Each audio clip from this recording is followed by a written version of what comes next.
Je refuse. FC Barcelone qui envisage de se débarrasser l'un des meilleurs gagnants de leur histoire. Au même moment, Real Madrid vient de recruter un nouveau neuf. Et j'ai une question pour les fans de Real Madrid et FC Barcelone et les amoureux du football à la fin de cette vidéo. Du coup, restez jusqu'à la fin. Comme vous les avez, il y a un bras de fer qui est très tendu entre Andrés Ter Stegen et FC Barcelone.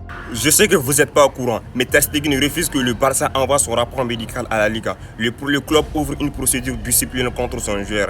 Le Blaugrana aurait pu inscrire un joueur en considérant la blessure de Ter Stegen comme une blessure à longue durée et de réduire son salaire de 80%. Est-ce que vous vous rendez pas compte? 80% de son salaire sera réduit pour que le club puisse inscrire un joueur comme Marcus Rashford. Ter Stegen se considère comme le capitaine numéro 1 et du club après tout ce qu'il a fait pour cette équipe. Regardez seulement la façon dont FC Barcelone, la direction Jean Laporta veut remercier ce mec. Alors est-ce que vous croyez que c'est cette façon qu'on remercie nos légendes, c'est cette façon qu'on traite nos légendes? Alors dites-le en commentaire, qu'en pensez-vous? Avant ça, au moment où FC Barcelone veut se débarrasser de leur capitaine et de leur meilleur gardien de leur histoire, Real Madrid vient de trouver son niveau numéro 9, Gonzalo Garcia, qui devrait rester en équipe A avec Xavi Alonso qui se voit avec un potentiel très pertinent. On a vu ce que ce mec a réalisé lors de la Coupe du Monde au States. Alors qu'en pensez-vous de ce mec? Est-ce que vous croyez qu'il a la possibilité d'être une véritable numéro 9 à la Joselu, à la Higuaín et puis